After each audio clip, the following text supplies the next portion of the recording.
All right, we'll go in my other order. Let's ask this gentleman. I'm Steve Hooger from Parkersburg in the 1st District. It's a general question for any or all of you who would like to answer.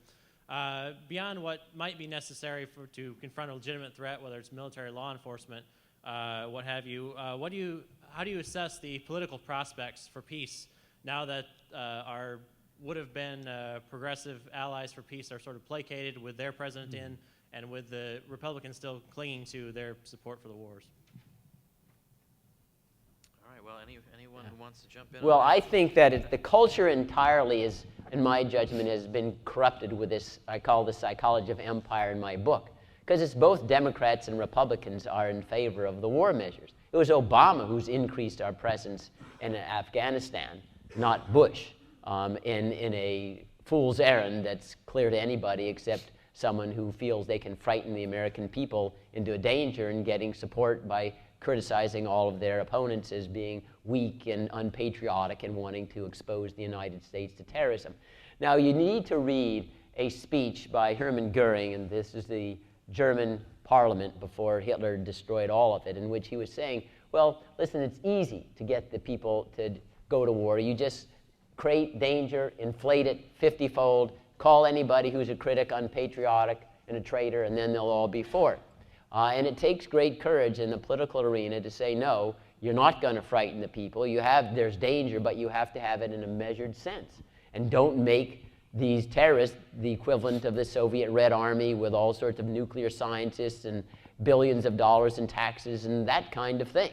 And we do not have at present any politician in the United States who will stand up and say, enough is enough. We cannot frighten the American people. We're not going to justify these wars anymore. We're going to defend them, not Afghans and Iraqis. There are very few principled non-interventionists on any part of the political spectrum. I mean, it was Bill Clinton who gave us the wonderful war in Kosovo that had no conceivable relationship to American interests. I mean, I believe the reason they went to war there is because they felt they could it made them feel good because there was no American interest at stake. I think that if it was Bill Clinton who had launched the war in Iraq, Democrats would have cheered because it was humanitarian, it was all sorts of other things, and Republicans would have criticized. I mean, Republicans were critical of Clinton in Kosovo, but supported George W. Bush. The left has certainly shown its hypocrisy where it was, with George W. Bush's war or wars, horrified, angry, impeach, protest. It's now Obama's wars, which is expanding in Afghanistan, and you hear virtually nothing from them. So politically, I think Bruce is right. It's very hard here. We don't have a lot of principled folks, even at the grassroots, let alone in Washington. I would add very quickly, Doug and I actually attended a meeting in Washington, D.C. about 2 months ago of people from across the political spectrum, libertarians, conservatives, and liberals, who are opposed to war, and we're trying to address this very question. How do you build a movement of everyone who wants a constitutional, a small R Republican foreign policy against the imperialists? And it really is a tough thing, and I didn't even realize this. Obviously, we've seen the left go easy on Barack Obama and his escalation of the conflict in Afghanistan and taking the war basically into Pakistan, too, which is enormously dangerous. But I was not aware that apparently many people on the left feel much the same way that we feel on the right, in that they think their own movement has been co-opted by forces of the establishment that want to keep the warfare state going. And so even many leftists who are opposed to Barack Obama and what he's doing in foreign policy feel as if the official channels of their movement are preventing them from saying that. And I think that that means that actually at some point there will be a realignment where the people who want peace are going to come together and break away from the establishment in both parties or in both movements. I should mention real quickly that the left has been a little more critical of Barack Obama for his inconsistency on foreign policy than the right had been of Bush's foreign policy during the last 10 years or so. And it actually, we should be careful because, Doug brings up the good point that conservative Republicans in Congress have been very critical of Bill Clinton's foreign policy. They were critical of Bill Clinton's foreign policy because they said, for the most part, that Clinton was engaging in nation building and this ideological work abroad as opposed to fighting for the national defense, and that we had no real national security reason for being in the Balkans.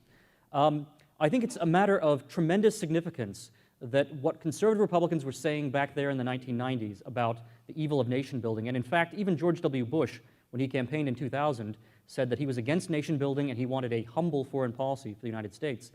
Under Bush, conservative Republicans instead started supporting, the nation building that Bush undertook. And now when they criticize Barack Obama, they don't criticize Barack Obama for nation building. They criticize him for not killing more Pakistanis, for not, invading Iran and bombing Yemen. So there's been a significant shift in the wrong direction on the right, where people who were somewhat non-interventionist in the 1990s, even if they were inconsistent, were at least willing to criticize the Democrats from a non-interventionist perspective, whereas now the neocons have consolidated their power on the right to the point where the only right-wing criticisms of Obama that are admissible within the conservative establishment are those that say he's not pro-war enough. But this, again, I think just means that at some point we're going to have to break away from the establishment, start our own institutions like the Campaign for Liberty, our own magazines like the American Conservative, and clarify who we are and the fact that we're not the same as the warmongers and the Bush conservatives.